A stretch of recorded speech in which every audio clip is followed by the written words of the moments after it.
ஸ்ரீபாதராஜம் சரணம் பிரபத்தி. இன்னைக்கு இந்த வாரத்துக்கான ஒரு ஸ்நாக் ரெசிபி தான் சொல்ல போகிறேன். ஸோ 2 பெரிய வெங்காயம் எடுத்திருந்தேன். அதுக்கு 4 பச்சை மிளகாய், மீன்ஸ் கொஞ்சம் காரம் தேவைப்படுறதுனால 4 எடுத்திருக்கேன்.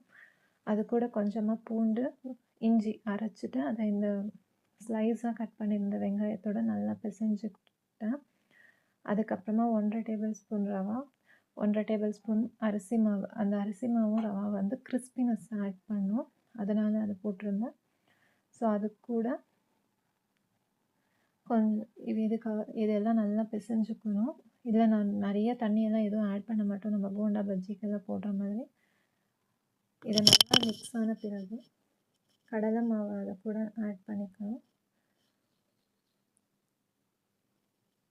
கடலை மாவு வந்து ஜஸ்ட் அதை கோட் பண்ணுற அளவுக்கு எவ்வளோ தேவையோ அந்த அளவுக்கு மட்டும் ஆட் பண்ணணும். நான் இந்த வீடியோ எடுக்கணுன்ற ஐடியாலாம் இருக்குல்ல, பட் இது பண்ணும்போதெல்லாம் ரொம்ப டேஸ்டியாக இருக்கும், நல்லாவும் இருக்கும். அதனால் உங்களோட ஷேர் பண்ணிக்கலான்ட்டு இந்த இது பண்ணிகிட்ருக்கேன்.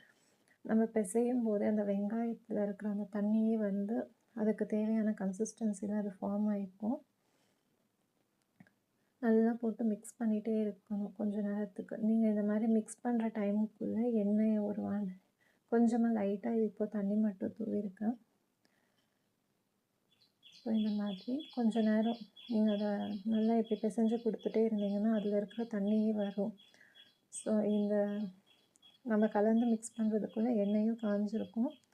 ஸோ இந்த பதத்தில் இருந்தால் போதும். இது இப்போது இதை நல்லா அப்படி லைட்டாக தூவி எண்ணெயில் விட்டோம்னா நல்லா கிறிஸ்பியாக வரும்.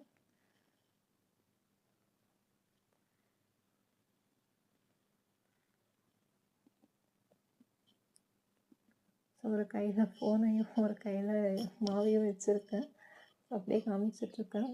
உங்களுக்கும் பிடிச்சிருந்தா கண்டிப்பாக லைக் பண்ணுங்கள், வீட்டில் கூட செஞ்சு பாருங்கள். எண்ணெய் கொஞ்சம் நல்லா காஞ்சிருக்கணும்.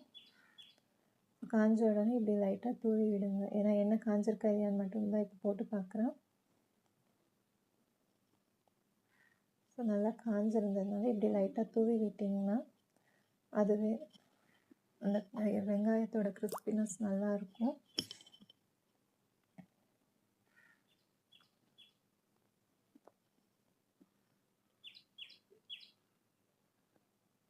ஸோ இந்த மாதிரி கொஞ்சம் லைட்டாக கலர் சேஞ்ச் ஆன உடனே நான் அதை எடுத்துருவேன்.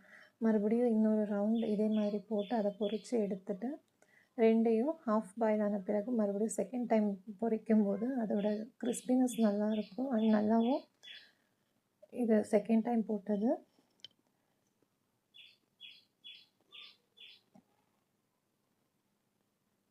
சாரி, இது ஃபஸ்ட் டைம் உள்ளது தான். இந்த மாதிரி கொஞ்சம் கோல்டன் கலர் சேஞ்ச் ஆன உடனே எடுத்துடணும்.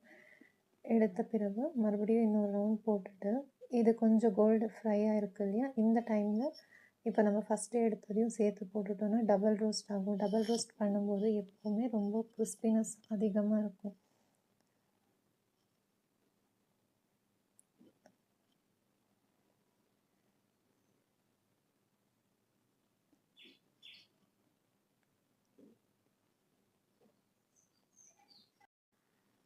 இப்போ 2த்தையும் சேர்த்து மறுபடியும் பொரிச்சுக்கணும்.